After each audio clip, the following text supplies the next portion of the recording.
Salut les bien-aimés en Jésus-Christ et bienvenue à WIFNU, notre communauté qui lit la Bible ensemble pour connaître les promesses qu'il y en a en Jésus-Christ, notre Seigneur, notre Sauveur et notre espérance. Nous continuons avec Matthieu chapitre 6. Préceptes sur l'aumône, la prière, le pardon des offenses, le jeûne, les trésors sur la terre et dans le ciel, l'impossibilité de servir deux maîtres, les soucis et les inquiétudes. Gardez-vous de pratiquer votre justice devant les hommes, pour en être vu. Autrement, vous n'aurez point de récompense auprès de votre Père, qui est dans les cieux. Lors donc que tu fais l'aumône, ne sonne pas de la trompette devant toi, comme font les hypocrites dans les synagogues et dans les rues, afin d'être glorifiés par les hommes. Je vous le dis en vérité, ils reçoivent leur récompense. Mais quand tu fais l'aumône, que ta main gauche ne sache pas ce que fait ta droite, afin que ton aumône se fasse en secret, et ton Père qui voit dans le secret te le rendra. Lorsque vous priez, ne soyez pas comme les hypocrites, qui aiment à prier debout dans les synagogues et au coin des rues, pour être vus des hommes. Je vous le dis en vérité, ils reçoivent leur récompense.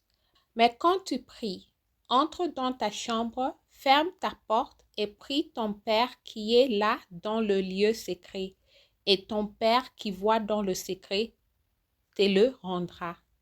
En priant, ne multipliez pas de vaines paroles comme les païens, qui s'imaginent qu'à force de paroles, ils seront exaucés. Ne leur ressemblez pas, car votre Père sait de quoi vous avez besoin avant que vous le lui demandiez. Amen. Voici donc comment vous devez prier. Notre Père qui est aux cieux, que ton nom soit sanctifié, que ton règne vienne, que ta volonté soit faite sur la terre comme au ciel. Donne-nous aujourd'hui notre pain quotidien. Pardonne-nous nos offenses, comme nous aussi nous pardonnons à ceux qui nous ont offensés. Ne nous induis pas en tentation, mais délivre-nous du malin, car c'est à toi qu'appartiennent dans tous les siècles le règne, la puissance et la gloire. Amen. Si vous pardonnez aux hommes leurs offenses, votre Père céleste vous pardonnera aussi. Mais si vous ne pardonnez pas aux hommes, votre Père ne vous pardonnera pas non plus vos offenses. Lorsque vous jeûnez, ne prenez pas un air triste comme les hypocrites qui se rendent le visage tout défait pour montrer aux hommes qu'ils jeûnent. Je vous le dis en vérité, ils reçoivent leur récompense. Mais quand tu jeûnes, parfume ta tête et lave ton visage, afin de ne pas montrer aux hommes que tu jeûnes, mais à ton Père qui est dans le lieu secret. Et ton Père qui voit dans le secret te le rendra. Amen. Ne vous amassez pas des trésors sur la terre, où la teigne et la rouille détruisent, et où les voleurs percent et dérobent. Mais amassez-vous des trésors dans le ciel, où la teigne et la rouille ne détruisent point, et où les voleurs ne percent ni ne dérobent. Car là où est ton trésor, là aussi sera ton cœur. L'œil est la lampe du corps. Si ton œil est en bon état, tout ton corps sera éclairé. Mais si ton œil est en mauvais état, tout ton corps sera dans les ténèbres.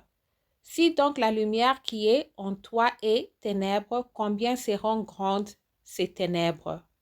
Nul ne peut servir deux maîtres, car ou il ira l'un et aimera l'autre, ou il s'attachera à l'un et méprisera l'autre. Vous ne pouvez servir Dieu et Mammon. C'est pourquoi je vous dis, ne vous inquiétez pas pour votre vie de ce que vous mangerez, ni pour votre corps de quoi vous serez vêtus.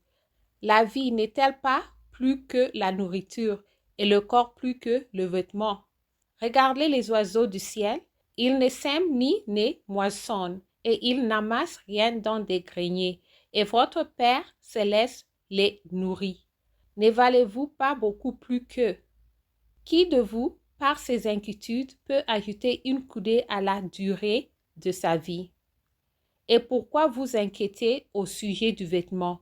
Considérez comment croissent les lits des champs. Ils ne travaillent ni ne filent. Cependant, je vous dis que Salomon même, dans toute sa gloire, n'a pas été vêtu comme l'un d'eux.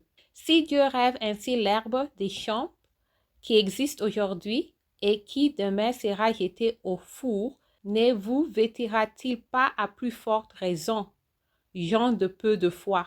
Ne vous inquiétez donc point, et ne dites pas, que mangerons-nous? Que boirons-nous? De quoi serons-nous vêtus?